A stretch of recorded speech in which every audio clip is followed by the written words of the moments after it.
Bonjour et bienvenue dans cette petite vidéo rapide, extrêmement courte que je vous adresse vendredi 17 mai. Il est un peu plus de 5 heures du matin au Québec. Je viens de recevoir un appel téléphonique de Pierre Barnérias, le réalisateur du film Les Survivantes, dont je vous ai parlé amplement ce samedi 11 mai et le mercredi 15 mai. Et vous vous souvenez probablement que j'étais à Paris ce week-end pour soutenir et pour promouvoir la sortie de ce film. Et Pierre m'a appelé en me demandant de vous transmettre son appel parce que ce que Pierre me disait ce matin, c'est que le film Les Survivantes dérange. Et ça, on aurait pu s'en douter, bien entendu, parce que nous vivons dans ce que un auteur dont j'ai oublié le nom maintenant appelait la pédocratie. Et je pense que c'est vraiment important que je vous redise encore une dernière fois que cette thématique des réseaux pédocriminels nous concerne tous et toutes. Pourquoi? Parce que, effectivement, cette notion de pédocratie, qui était un terme que je n'avais pas utilisé mercredi dernier, donc il y a 2 jours, ça veut dire qu'en fait, pédocratie, ce sont les pédophiles ou les membres des réseaux pédocriminels qui se trouvent au pouvoir, hein, puisque kratos en grec, ça veut dire le pouvoir, hein, comme dans démocratie.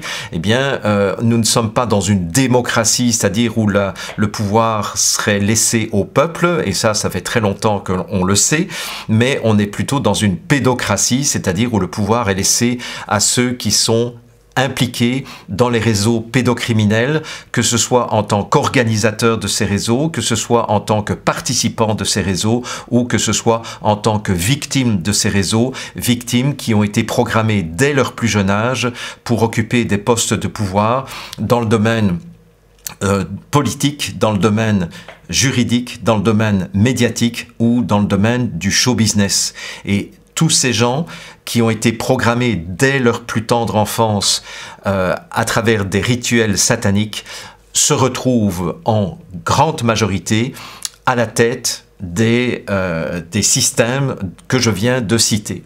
Donc c'est la raison pour laquelle ce film doit être vu, mais c'est la raison pour laquelle aussi ce film est en train de subir un certain nombre de sabotages.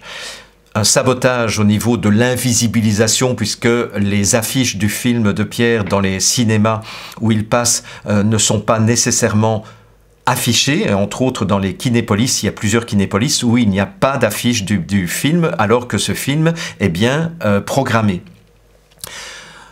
Sabotage aussi de la part de Vimeo, Vimeo qui avait déjà remboursé l'équivalent de 170 000 ou 180 000 euros la première journée de la sortie du film Hold Up en novembre 2020, eh bien, Vimeo avait, sur ordre probablement des réseaux gouvernementaux, avait décidé de rembourser ceux qui avaient acheté la possibilité de voir en VOD, en vidéo on demand, ce film Hold Up. Vous vous rendez compte, pour la première journée, Pierre Barnérias a eu un manque à gagner déjà de 180 000 euros, et ça c'était juste sur les 24 premières heures. Eh bien, Vimeo refait le coup maintenant, puisque ce film qui est disponible exclusivement pour les journalistes ou les lanceurs d'alerte qui voudraient en prendre connaissance avant d'en parler, ce qui n'est pas le cas de mon collègue Yves Razir, qui a démoli le film de Pierre Barnérias, Les Survivantes, en avouant qu'il n'avait même pas vu ce film, mais qu'il imaginait bien ce qu'allait contenir ce film. Donc je trouve que ça, c'est vraiment un exemple d'anti-journalisme tout à fait crasse. Mais bon, voilà, je suis en train de régler cela avec Yves, qui malgré tout, et qui malheureusement est un ami de longue date, depuis 40 ans, mais je ne comprends pas comment on puisse saboter le film de cette façon-là. Donc Vimeo rend impossible l'accès au film, malgré le fait que les journalistes qui reçoivent les coordonnées Vimeo et le mot de passe ne parviennent pas à visionner le film. Donc là aussi, il y a un sabotage. Il y a d'autres sabotages. Enfin bon, il y a une série de sabotages qu'il faut absolument contrer.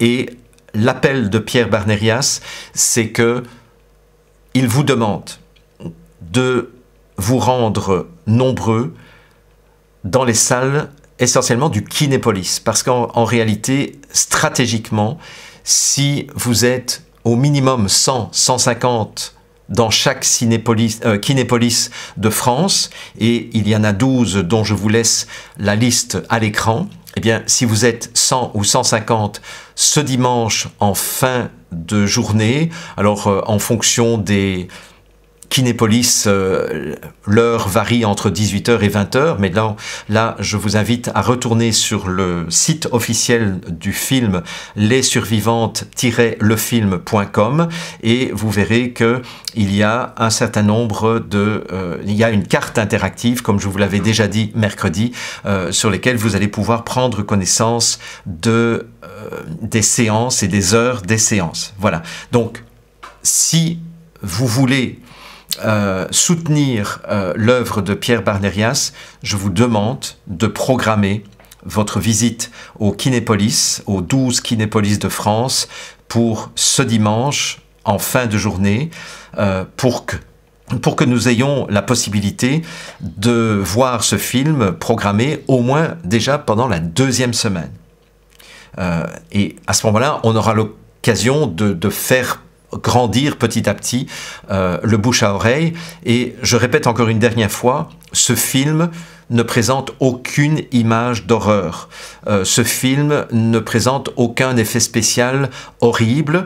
Ce sont simplement des témoignages qui sont livrés par 8 femmes qui témoignent à visage découvert.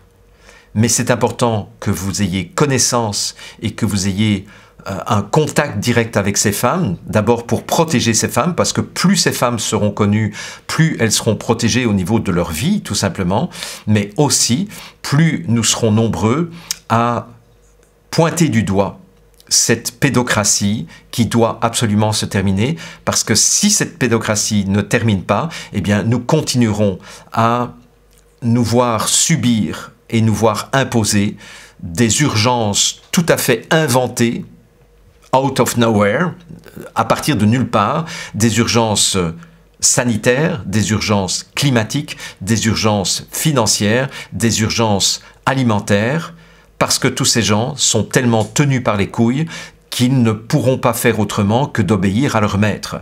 C'est ça le système de la pédocratie. Et c'est la raison pour laquelle maintenant, il faut absolument dénoncer ceux qui organisent et ceux qui dirigent les réseaux pédocriminels. Voilà. Donc je compte sur vous et je laisse la parole à Pierre qui a enregistré ce matin depuis la Bretagne un court message pour vous. Et moi je vous retrouve lundi prochain pour un nouvel épisode de Déchirer les voiles, mais cette fois-ci, je reprendrai le cours normal du contenu que je voulais vous livrer à propos de l'ingénierie sociale. Merci en tout cas, et j'espère que vous serez nombreux dans les salles, surtout du Kinépolis, mais aussi les autres cinémas, bien entendu, mais le Kinépolis, c'est vraiment stratégiquement important. Voilà. Alors, merci beaucoup et place à Pierre Barnerias. Bonjour à tous, un petit mot pour vous inviter à aller voir en masse le film Les Survivantes qui est à l'affiche encore jusqu'à dimanche. Après, tout dépendra de la fréquentation des salles. Il est encore à l'affiche dans plus de 22 salles. Ce film touche énormément les gens. C'est un film positif, c'est un film qui brise un tabou qui est juste inacceptable, le tabou de la pédophilie et des réseaux pédocriminels. Donc n'hésitez pas à consulter le site du film pour savoir où passe ce film. Il y passe notamment dans pas moins de 11 multiplex, notamment en région parisienne dans le 77, mais également à Lille, à Nancy, à Metz, à Rouen ou Nîmes. Voilà, merci pour elles. Ces survivantes sont des femmes exceptionnelles. Apparemment, le public ne s'ennuie pas. Allez regarder la réaction du public sur Allociné et vous verrez que c'est un film où on a de l'émotion. C'est un film qui touche les gens et c'est un film vraiment d'utilité publique. Voilà, je vous en supplie pour elle, n'hésitez pas à aller voir ce film, je pense pas que vous allez perdre votre temps. Je vous embrasse, mais à bientôt.